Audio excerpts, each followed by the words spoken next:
After 70, every word carries more weight, and the wrong phrases can quietly push people away without you realizing it.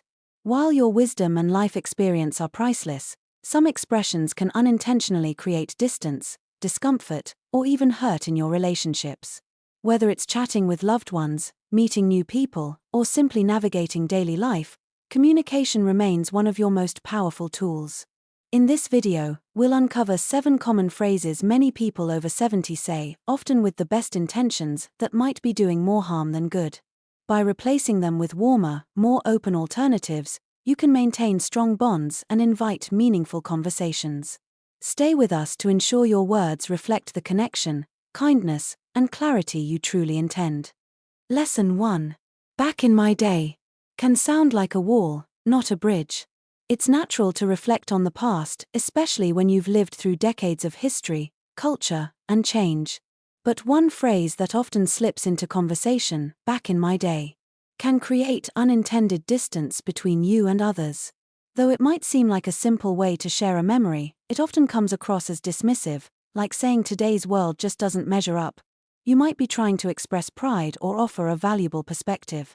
But when someone younger hears it, they might feel like their experiences aren't valid or their world is being criticized. Instead of sparking connection, the phrase can stop a conversation in its tracks.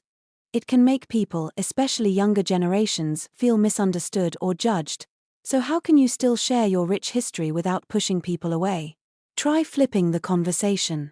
Instead of saying, back in my day, we didn't need all this technology, try, I'm amazed by how things have changed, how do you use all these apps?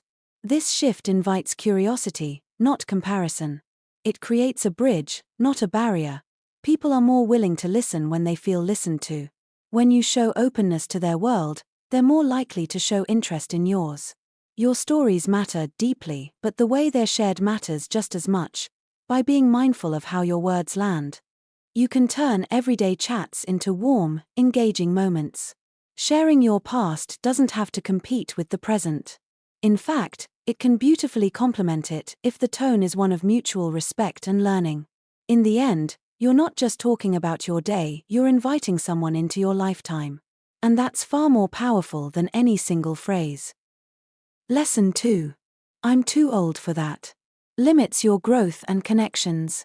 It's a phrase that slips out so easily, I'm too old for that.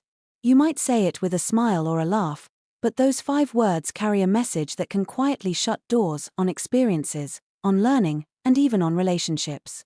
While it's true that aging brings certain changes, it doesn't mean your ability to grow, connect, or enjoy new things disappears. Often, this phrase is used to avoid discomfort, embarrassment, or trying something unfamiliar. Maybe it's an invitation to join a dance class, learn how to use a new app, or even try a food you've never tasted. Saying I'm too old may seem harmless, but it signals to others and to yourself that your best days are behind you. That's simply not true. When you say instead, that's interesting, tell me more, or I've never tried that, but why not? You open the door to connection and surprise. You show others that age is not a wall, but a window to lifelong curiosity.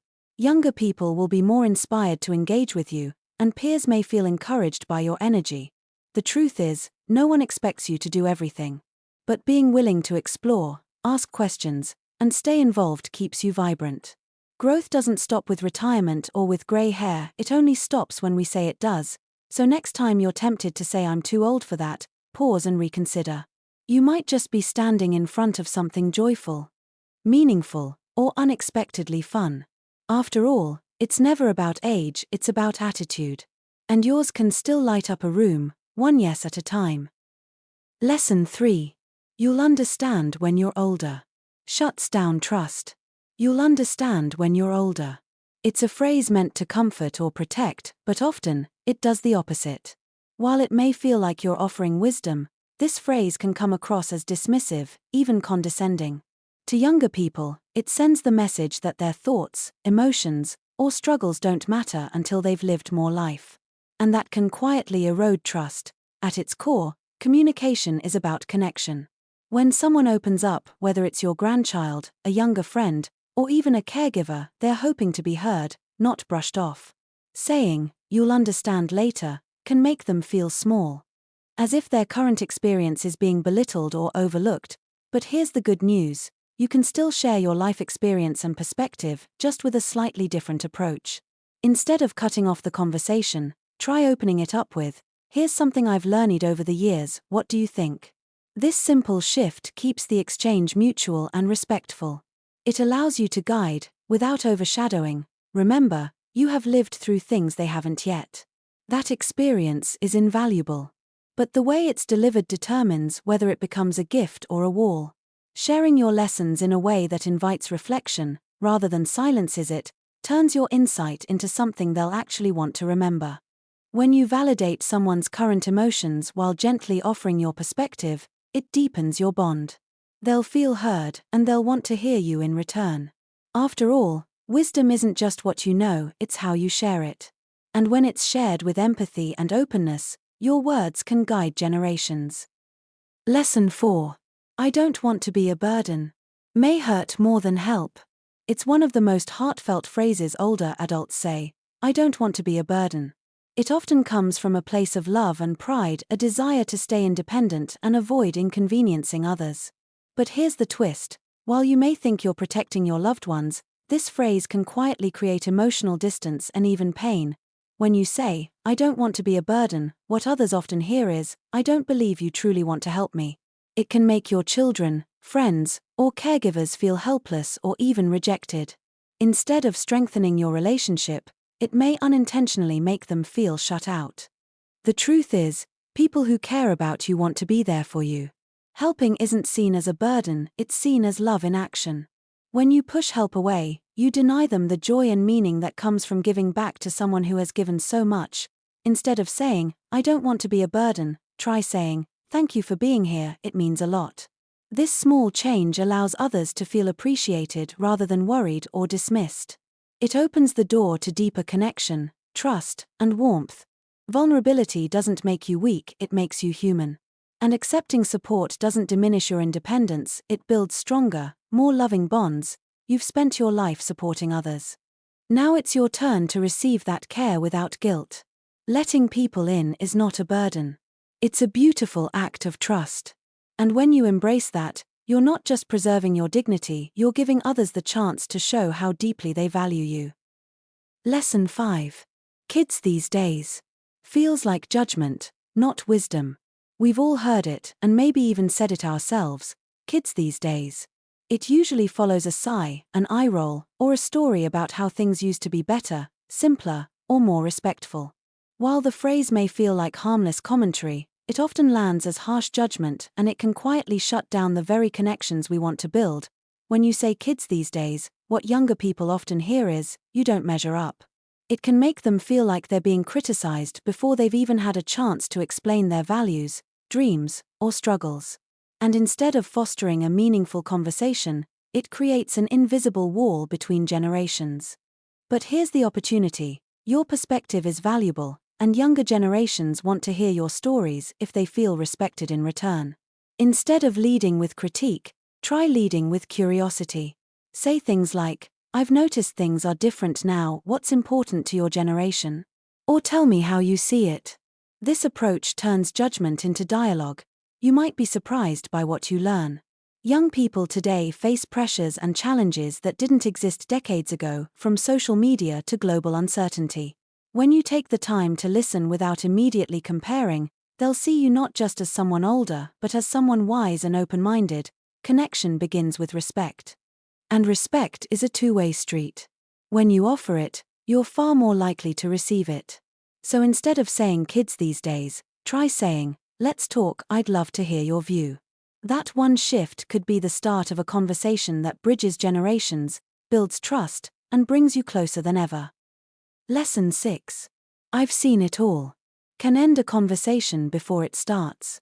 When you've lived through wars, revolutions, changing technology, shifting values, and decades of life experience, it's tempting to say, "I've seen it all." And in many ways, you probably have. But as powerful as that statement might sound, it can unintentionally shut down conversations, especially with younger people who are still figuring life out. Imagine someone coming to you with excitement, worry, or curiosity, hoping to share something meaningful. Hearing "I've seen it all" can make them feel like their experience is small, unimportant, or already predictable. What was meant as wisdom can come across as indifference. Instead of building a bridge, it creates a silent wall. The truth is, while you may have seen a lot, you haven't seen everything. No one has. Each person's journey is unique, and every generation faces new problems and moments that are worth exploring. What's more impactful than saying "I've seen it all" is saying, "That's new to me, tell me more."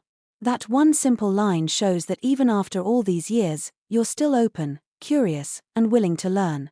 This kind of openness is magnetic. It draws people to you. It turns you from a storyteller of the past into a participant in the present. And it gives others the space to feel seen, heard, and respected. Your life experience gives you an incredible foundation, but staying open to new perspectives gives you continued relevance. Let people feel like their stories matter too. Because they do, and when they see that you care, they'll care even more about what you have to say. In the end, being a lifelong learner is one of the most powerful legacies you can leave. Lesson 7. What's the point anymore? Can quietly push people away. There are days, especially as we grow older, when everything feels heavier, physically, emotionally, even spiritually. In moments like these, the phrase "what's the point anymore" might escape your lips. It's spoken from a place of fatigue or sadness, but to those who care about you, it can feel like a door slowly closing. While this phrase may seem like honest reflection, it can unintentionally send a message of hopelessness to loved ones. It can make them feel powerless, unsure how to help, or even unwanted. Over time, this quiet withdrawal, however subtle, can push people away, leaving you lonelier than before. But here's the truth: there is a point. Even if you're no longer chasing careers, raising kids, or climbing ladders, your presence still holds tremendous value. Your smile, your stories, your wisdom, and even your silence, all of it matters. You don't have to be busy to be meaningful. Simply being here creates ripples in the lives around you. Instead of saying, "What's the point anymore?" try, "Some days are harder than others, but I'm glad you're here." That small shift doesn't ignore the pain, but it welcomes connection. It reminds people that they matter to you, and more importantly, that you still matter to them. The point isn't to deny the tough days. It's to remind yourself that you're not alone in them. Sharing your feelings with honesty and hope invites others in, instead of shutting them out. You've made it through countless storms. Your life is still unfolding, one meaningful moment at a time. And sometimes, just being open to connection, one conversation, one smile, one kind word is the most powerful point of all. Conclusion. Thank you for watching.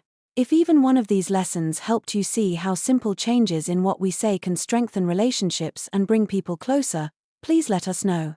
Your feedback means the world and helps us create more valuable content just for you. Have you ever caught yourself using any of these phrases? Or maybe you've found a better way to express yourself. Share your thoughts and stories in the comments below. Your experience could inspire someone else. Don't forget to like and subscribe so you won't miss future tips that help you connect more deeply with the people you love. We're excited to hear from you. What phrase will you change first? Tell us.